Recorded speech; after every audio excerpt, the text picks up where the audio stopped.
A player with a Hall of Fame resume and a close friendship with Aaron Rodgers is likely to hit the market this offseason.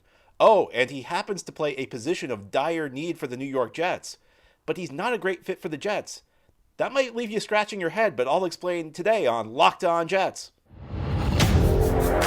You are Locked On Jets, your daily New York Jets podcast. Part of the Locked On Podcast Network, your team every day.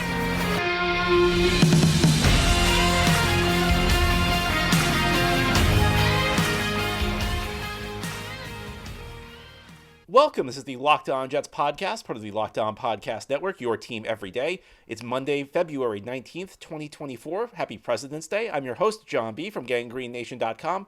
Thanking you so much for making the show your first listen or first watch every day. Subscribe to the show for free on YouTube or wherever you get your podcasts so you'll get new episodes as soon as they're posted. If you enjoy the show and are listening on a podcast source, please give it a 5-star review. And if you're watching on YouTube and enjoy the show, give this episode a big thumbs up. It helps us out, helps other Jets fans find the podcast. Today's episode is brought to you by FanDuel. Make every moment more. Right now, new customers get $150 in bonus bets with any winning $5 bet. That's $150 if your bet wins. Visit FanDuel.com/lockedon to get started. Well, the end of the Super Bowl came last week, which means we are now waiting for the offseason to begin. It happens a few weeks from now at the beginning of the new league year, and there's plenty of speculation about players who could become available. Today, we're going to talk about 3 players who are likely to hit the open market this offseason, and whether or not they are good fits for the New York Jets. Now, over the weekend, there were all sorts of articles about a certain player who is with the Green Bay Packers, David Bahktiari, a tackle who has long been one of the elites of the NFL, and a guy who protected Aaron Rodgers' blindside for many years. And there's all sorts of speculation the Packers are going to move on from him because there was this article in The Athletic that just kind of made an educated guess that the Packers were either going to release him or trade him. And for whatever reason, this article went all over the internet, people saying, well, Bakhtiari is going to be released or traded. And it really wasn't much new news because Green Bay kind of has to move on from him. He's not been healthy in recent years. He has an enormous salary. I mean, it was pretty obvious. It's pretty obvious the Packers are going to move on. This was not like insider information. The Packers telling this writer that we're going to move on. It's just an educated guess, a type of information that we all know. But for whatever reason, people, and I'm not trying to criticize the writer, I'm criticizing the people that ran with this because this was pretty obvious information, yet people acted like it was breaking news over the last couple of days.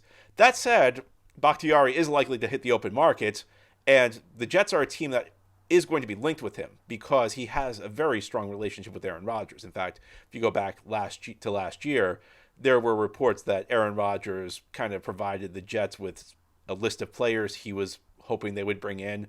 Some of them they got, like Randall Cobb and Alan Lazard. Others they did not get, like Mercedes Lewis, Odell Beckham Jr., and David Bahktiari. Now, with Bahktiari likely to hit the market, either in the Packers will probably try and trade him to the Jets, but if that doesn't work, then he'll probably hit the market as a free agent. There will be a lot of speculation that he will be coming to the Jets, or that the Jets will be interested in, because we know Rodgers will be interested in him. We know Rodgers likes to bring his Green Bay buddies to New York. We know that Rodgers has a very strong relationship with Bakhtiari, and we also know the Jets need a lot of help at the tackle position. Jets do not have a starting tackle on either the left side or the right side at the current moment. Both the guys who were their opening day starters last year, Mekhi Becton and Dwayne Brown, are set to hit free agency. And I think it's fair to say neither should be back. I don't think there's much of a chance Brown will be back. I think there's an outside chance the Jets may try and work out a deal with Becton. So is Bakhtiari a natural fit? And the answer to this is a little bit nuanced, and it's a little bit layered. But I think ultimately the answer is going to be no. Now, David Bahktiari is a player I have a tremendous amount of respect for. I think he's had a fantastic career. In fact, many years ago, I remember doing a mailbag show on this podcast. If you're a longtime listener, you may remember this. I was asked which one player who's not a quarterback, if I could add any one player who's not a quarterback in the league to the Jets. Bahktiari was actually the guy I took because he has been such a stable left tackle through his career. But I think we've reached the end of his career. And I go back to a year ago. What did we learn from the 2023 season? Well, a lot of things, but one of them is that the Jets should not depend on an injury-prone player in his 30s at the left tackle position. That's a lesson that they probably should not have needed to learn, But if the Dwayne Brown experience taught them anything this past year, that's probably what it should have taught them. Now, Bahktiari, when he's on the field, he's still playing at a very, very high level. He's still like in the few moments where he plays, he's still like an excellent tackle. He still is, almost as good as he's ever been. The problem is that he almost never plays. He's played 25 games in the last 4 years. He's played 25 of a potential 67 games over the last 4 regular seasons. This is a guy, the old saying, the best ability is availability. This is a guy who just can't stay on the field. And, sometimes players get the injury-prone tag, and it's not necessarily indicative of where they're going in their career. But I think it's fair to say with Bahktiari, not only has he been injured, he's going to be 33 once early in the season. So he's got the age issue. Maybe not as old as Dwayne Brown, a few years younger than Dwayne Brown, but still an older guy who struggles to stay healthy. Here's the other thing. He's had 5 knee surgeries. So, a guy like Elijah Vera Tucker, who's young, who's suffered a few freak injuries, I think that there's a reasonable chance Elijah Vera Tucker is going to come back and have a successful career. In fact, I'm probably a higher on Elijah Vera Tucker returning and playing at a high level. It's not a 100% guarantee, but I'm probably higher on that happening than a lot of people are because, there's not really anything chronic with AVT. These are all injuries that, are kind of freak things that, it's not necessarily that much more likely to suffer the same injury a second time after he gets a full amount of rest. And he's young enough to bounce back. Bahktiari's 5 knee surgeries, 33 years old, 25 games the last 4 seasons. That's a clear trend. That's the type of thing where it's going to be very difficult for him to recover from. So there are 2 elements of this. The first element is I don't think the Jets should pay this guy a whole lot of money. Now, how much money will he be able to make? I don't really know, to be honest with you. I think everything I just laid out suggests he probably is looking at a small dollar deal. On the other hand, there are lots of teams desperate at the tackle position who need to roll the dice. And there are lots of, the Jets have one. There are lots of GMs in this league who are desperate to keep their job, who, if they roll the dice on somebody and it doesn't work out, they'll get fired anyway. And so it's not their mess to clean up. So they're willing to throw big dollars at this guy. I don't really know which of the 2 Bahktiari will fall under.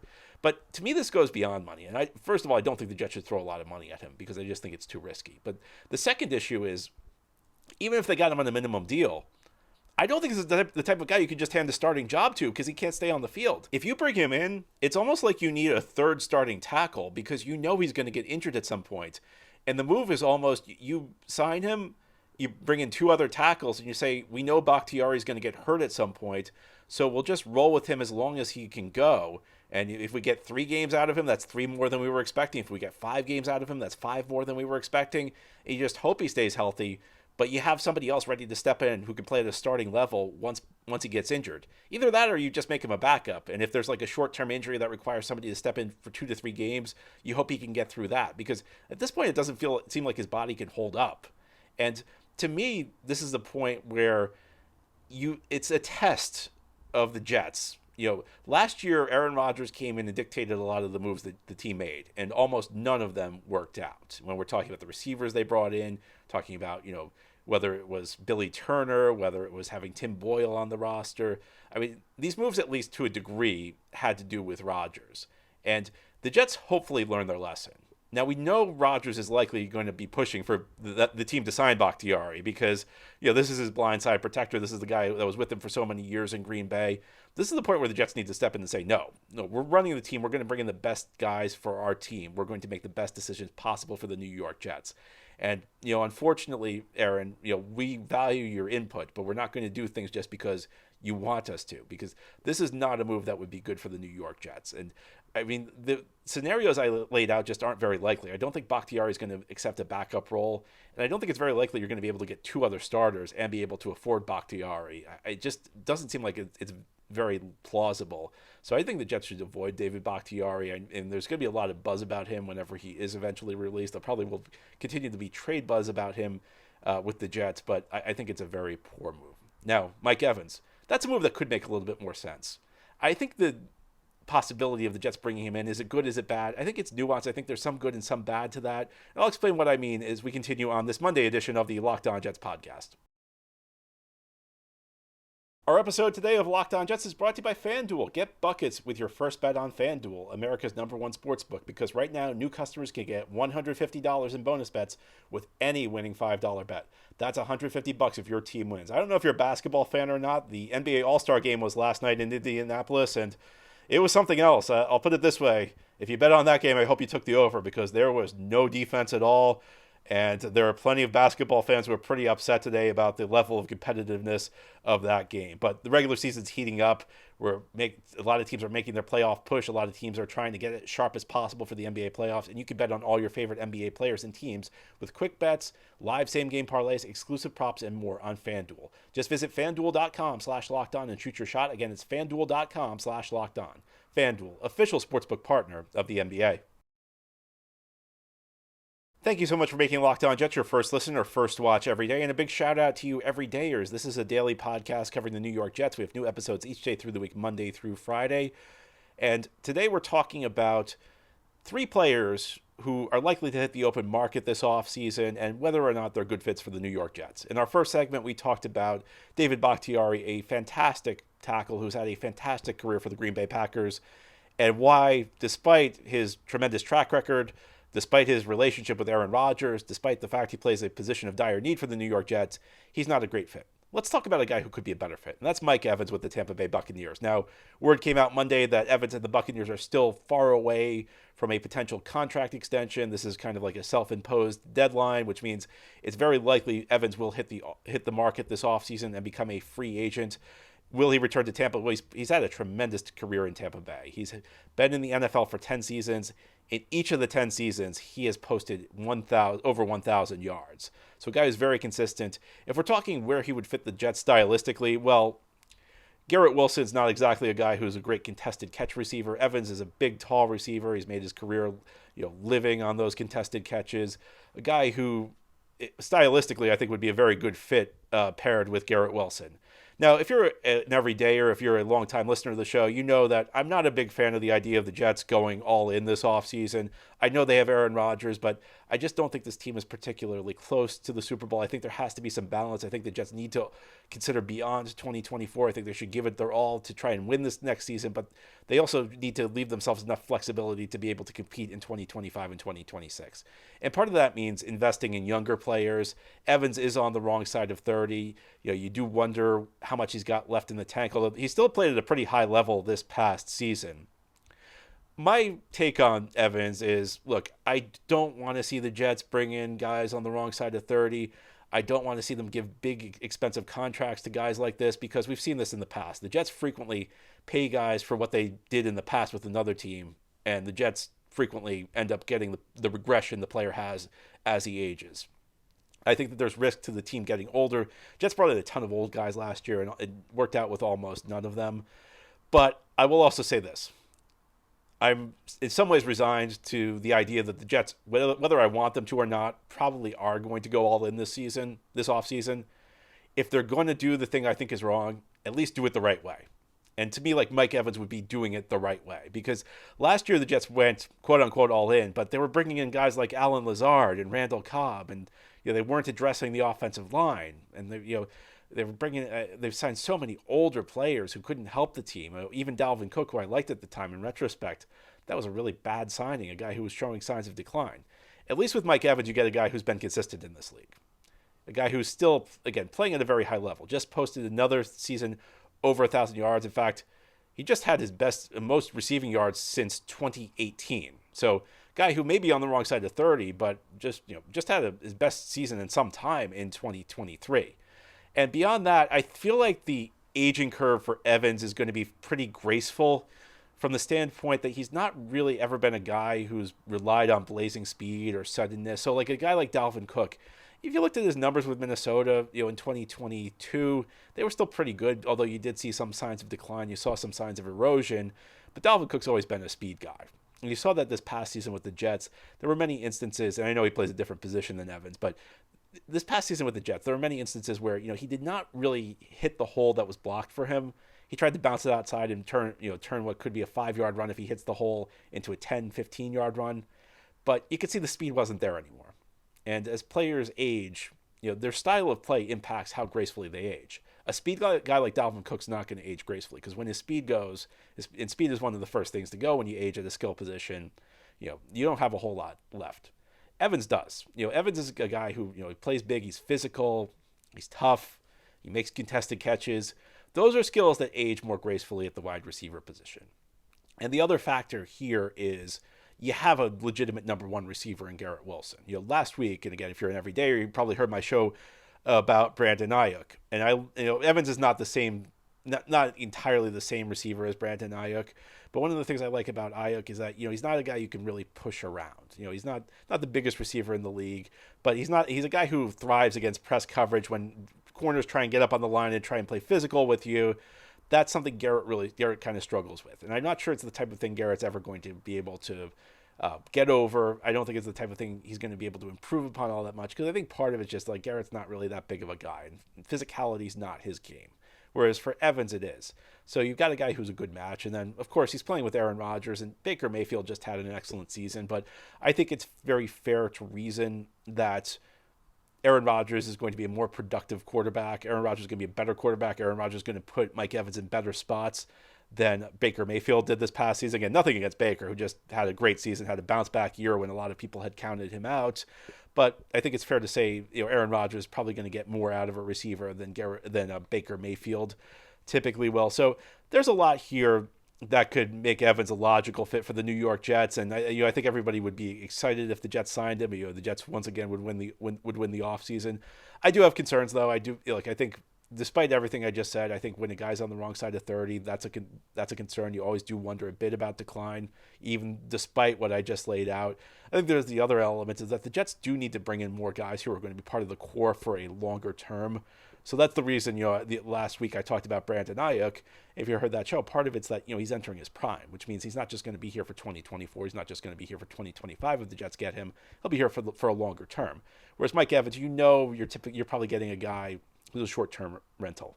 I think also with the Jets cap situation, they're probably going to have to give him a backloaded deal. So everything I just said about, worries for decline, that goes beyond 2024, because the Jets will probably have to give him a lot of guarantees in 2025, maybe even 2026. So now you're committing to a guy on the wrong side of 30 for potentially 2 to 3 years, which comes with a lot of danger. So I think that there are pros and cons. And at the end of the day, I'm not a big fan of the idea of the Jets, trying to... It's not that I'm against the Jets trying to win a Super Bowl this next season, but I'm against them gutting future resources to try and push everything up to 2024. I want to see some balance. I want to see the Jets try to win in 2024, but also maintain enough resources to win in 2025 and 2026. And part of it means financial. Part of it just means that having guys that are going to be here for the long run, guys who could be core players for you beyond that stretch. I don't think Mike Evans is that type of guy, but again, if you're going to go all in, actually go all in. I think part of the problem last year with the Jets is that they were kind of like, they were all in, but they weren't really all in because they were using up all their resources, but they weren't bringing in guys who could really help the team out. I think that would be a very different story with Mike Evans. He at least would be an impact. I think there's a very good chance he'd at least be an impact player in 2024. So if we got to do things this way, even though it's not my preferred path, this is the guy to do it with. I'll tell you one guy the Jets should not bring in. That's a guy who was here in the past, a guy they drafted in 2017, Jamal Adams. There are also plenty of stories about him potentially hitting the market that came out over the weekend. And for whatever reason, some people are talking about a Jets reunion. You probably know this is a bad idea, but in case you don't, I'm going to reiterate why this idea makes no sense, and that's as we continue this Monday edition of Locked On Jets. This episode of Locked On Jets is brought to you by Game Time. You should not have to worry when you buy tickets to your next big event. Game Time is the fast and easy way to buy tickets for all the sports, music, comedy, and theater events near you. With killer last-minute deals, all-in prices, views from your seat, and their best price guarantee, Game Time takes the guesswork out of buying tickets. Game Time's a really easy app to use. I've used it myself. I've bought tennis tickets. I've bought football tickets. I've even bought Broadway tickets on the app. Just a couple clicks and you're done. It's so much easier than some of the other sites, and you get amazing deals. I still can't get over, back in November, I went to see the Broadway musical 6. I got tickets on the third row, just a remarkable deal. And they're all across Game Time, no matter what you want to go to, again, whether it's sports, music, comedy, or theater. Game Time has deals on all the tickets right up to the start of the event, and even after an hour after it starts. It's the place to find last-minute seats. Take the guesswork out of buying tickets with Game Time. Download the Game Time app, create an account, and use code LOCKEDON for $20 off your first purchase. Terms apply. Again, create an account and redeem code LOCKEDON. It's one word with no space, locked on for $20 off. Download Game Time today. Last-minute tickets, lowest price, guaranteed. This is the Locked On Jets podcast. Here on this Monday, we're talking about players who are rumored to be hitting the market over the next couple of weeks and whether or not the Jets should have interest in them. And we're going to end with what I think should be a pretty easy one. It's a player who is very familiar to New York Jets fans. In fact, it's a player the Jets selected 6th overall in the 2017 NFL Draft, and a player they traded to the Seattle Seahawks 3 years later. And that, of course, is our old friend Jamal Adams. Over the weekend, there were some rumors that the Seahawks are on the verge of cutting him. And for whatever reason, I heard some Jets fans suggest maybe there should be a reunion with Jamal Adams. Now, I think for most of you, the answer is going to be no. And I am with you. I think that this one's pretty obvious. I think the reasons the Jets should not bring Jamal Adams back are pretty evident. And I'll be honest with you, I actually feel like Jets fans were too hard on Jamal when the team traded him to Seattle.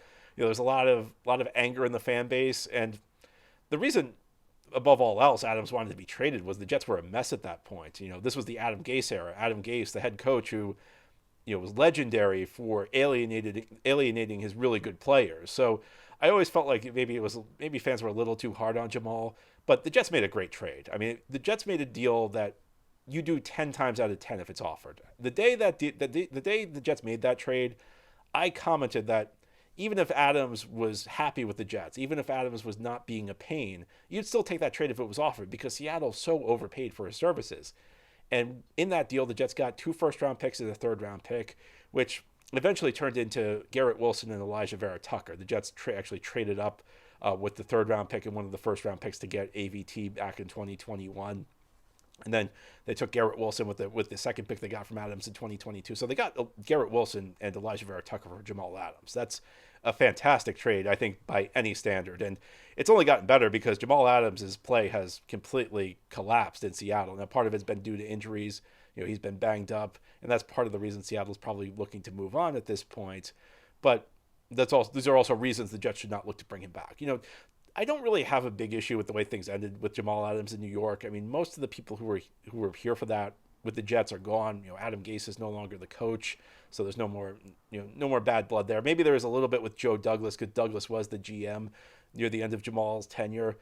But the bigger issue for me is just I don't think he can help the team. I mean, his play over the last couple of years has really fallen off. It's really declined. When Jamal Adams was with the Jets, he brought a lot to the table. He was maybe the best run-stopping safety in the NFL. He was the best pass-rushing defensive back in the NFL. I mean, most of the time when you blitz a safety or a corner, whether they get pressure or not just depends on whether anybody blocks them if there's a blown assignment, because most of the time safeties and corners don't have pass rush moves. They can't get off a block. Jamal's maybe the only defensive back I've ever seen who actually had pass rush moves, but he was also pretty decent in coverage with the Jets. It was probably the weakest part of his game, but it was still, I think, average, if not a little bit better than that. This was a guy who was a first-team All-Pro in 2018, a second-team All-Pro in 2019. This guy was a tremendous player. He lined up all over. I heard people call him a box safety. He was not a box safety with the Jets. I mean, he was a guy who lined up all over the place. He lined up deep. He did line up in the box, but he lined up in the slot. He lined up, even sometimes on the defensive line. This was a guy who moved all around. He was a movable chess piece, but he's not that anymore. He's just a guy, he can't cover at all. He went from being an okay-ish cover guy where it was maybe the weak part of his game but not a catastrophe to being a guy who can't cover. He was never a great tackler. He was never a big hitter. But he was a guy who, at least could make the tackles. You watch him in Seattle now, right? And he's a guy who I think at times borders on being unplayable. And he's not versatile anymore. He can't really do a whole lot. I mean, the only role I could even see signing him for would be the Ashton Davis role, where he's a part-time player and he's mostly confined. Now he's a box player.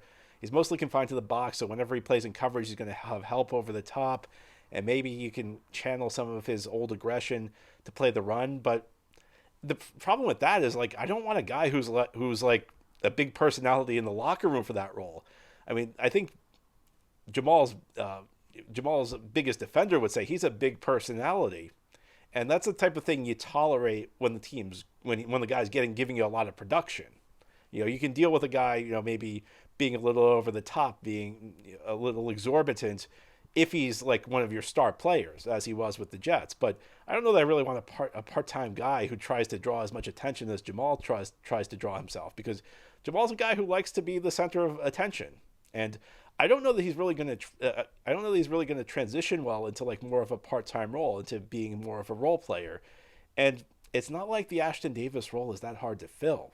It's a part-time role.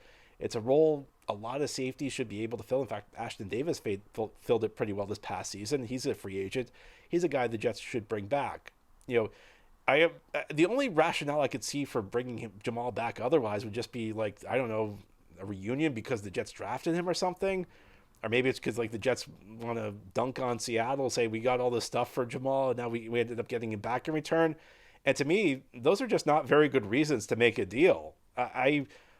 Listen, if you've got a rationale for why the Jets would even consider bringing back Jamal Adams, I'd be interested in hearing it. But let me ask you this. If you're saying the Jets should bring back Jamal Adams, how many times have you seen him play the last couple of years? Because this is not the same player he was with the Jets. He's just not that dynamic of a force on defense anymore. In fact, I'd even say he's a liability. I think from what I've seen in Seattle and from what I've heard and from what I've read and from what I've watched, it's he's a below average safety at this point. And there's not real, and the Jets do need some help at the safety position, but that's pretty low on their list of priorities heading into the offseason. I mean, as much as I think, people maybe are sleeping on how much improving the defense could help this team, I don't think Jamal Adams is how you improve the defense. Anyway, if you disagree, I'd love to hear the explanation because I can't come up with one. But that's all for today's episode. This has been the Locked On Jets podcast, part of the Locked On Podcast Network.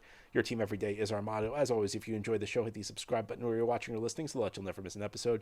If you enjoy the show and are listening on a podcast source, please give it a 5-star review. And if you're watching on YouTube and enjoy the show, give this episode a big thumbs up. It helps us out, helps other Jets fans find the podcast.